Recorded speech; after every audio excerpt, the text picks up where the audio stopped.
To check out all our products, go to musicnomadcare.com. Hey, it's Rand from Music Nomad, here to talk about all the features and benefits of our high-quality precision setup gauges used in the Keep It Simple setup method. Hey, it's Geoff Luttrell, Master Guitar Tech and owner of San Francisco Guitar Works and Sonoma County Guitar Works, and I'm here to show you how to use all the precision gauges used in the Keep It Simple setup method.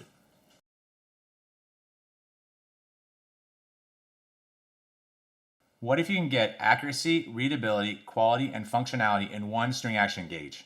Winner. Being able to measure your string action is a critical step in the setup process. Music Nomad's precision string action gauge is packed with unmatched features and benefits. Starting with accurate measurements that are easy to read with the black finish contrasted with the deep etched white markings. The high quality stainless steel design combined with numbers and lines that don't rub off ensures years of use. Our smooth, polished edges won't scratch your frets and it's safe to use around your instrument. We include measurements in inches, metric, and 64ths to customize to your preference. Our convenient chart on proper height by instrument type takes out the guesswork. The pickup ruler helps you dial in your sound even more.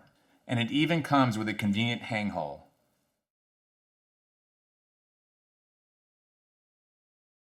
So now I'm ready to measure my string action height. So that's the height of the string over the 12th fret. And to do that, I'm going to use my string action gauge.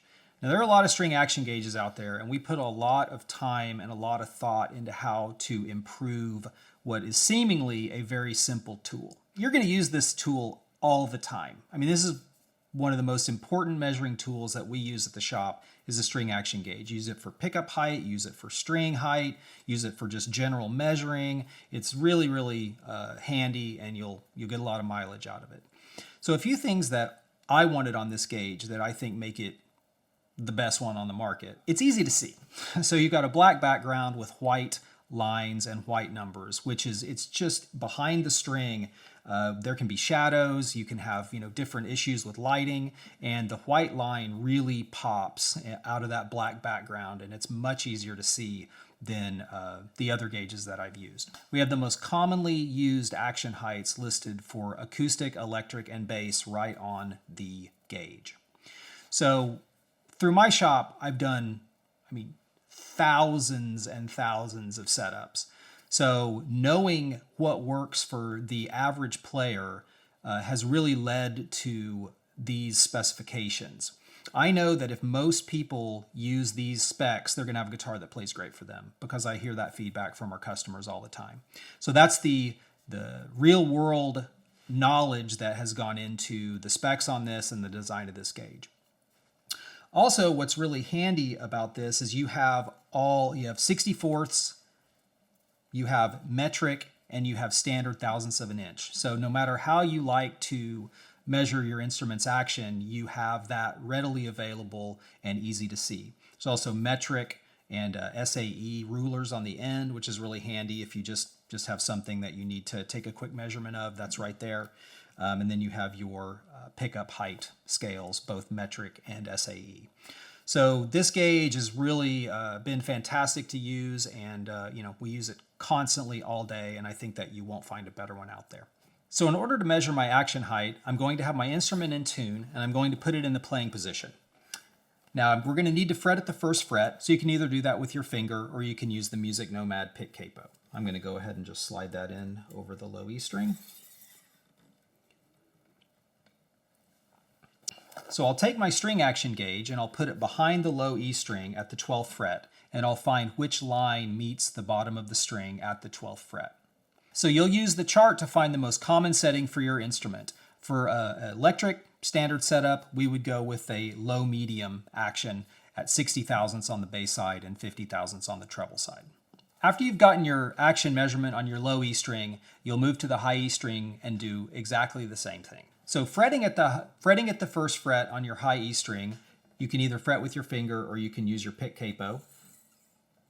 Depress the string at the first fret, take your string action gauge and place it behind the high E string at the 12th fret and see which line lines up with the string.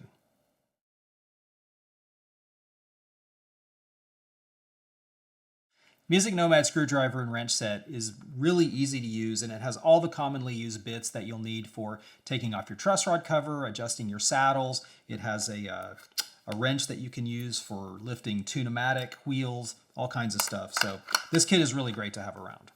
So after checking your action height, you've determined on your gauge that you've fallen outside the most common measurement. So you'll need to raise or lower your action to achieve that measurement. The Tune-o-matic Bridge, which is very common on a Gibson Les Paul, has a fixed radius and is supported on either end by a post. So you'll raise and lower that bridge by turning those posts up or down, raising or lowering the bridge. The way that it works is the posts have thumb wheels that you can grip, and you can turn clockwise to lower the bridge or counterclockwise to raise the bridge. Now sometimes with full string tension on, it can be hard to grip these with your fingers, and you may not be able to even turn them by hand with full string tension. So you'd either need to loosen your strings to relieve some of the tension on the bridge so that you can turn them by hand, or you can use the spanner wrench from the screwdriver set to grip the thumb wheel, and you can turn it counterclockwise with one end of the wrench, or you can turn it clockwise with the other end of the wrench. So that's another easy way to raise or lower it with string tension on. Some Tune-o-matic bridges have a screwdriver recess in the top of the post, most Epiphones or import models, and for that you can use a flat-bladed screwdriver bit, and you can turn the post up or down that way, and you don't have to use the thumb wheels. Basically, you will just turn your adjuster wheels up or down until your bridge is in the location that achieves the proper action at the 12th fret. On a guitar with individually adjustable saddles, you will use a screwdriver or Allen wrench to raise or lower the saddles with the small saddle screws that go through the saddles themselves. So this Telecaster has a flathead screw, so I'll get my flathead screwdriver. So using a flat-bladed screwdriver, I will turn the screw to the right to raise the saddle, or I will turn it to the left to lower the saddle. If you have a guitar that has 6 individually adjustable saddles, when you're done with your action adjustments, you'll want to make sure that the saddle bottoms are parallel to the bridge plate.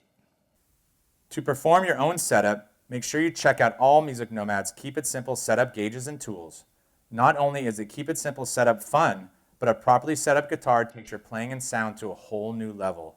That's MusicNomad quality, raising the bar in equipment care.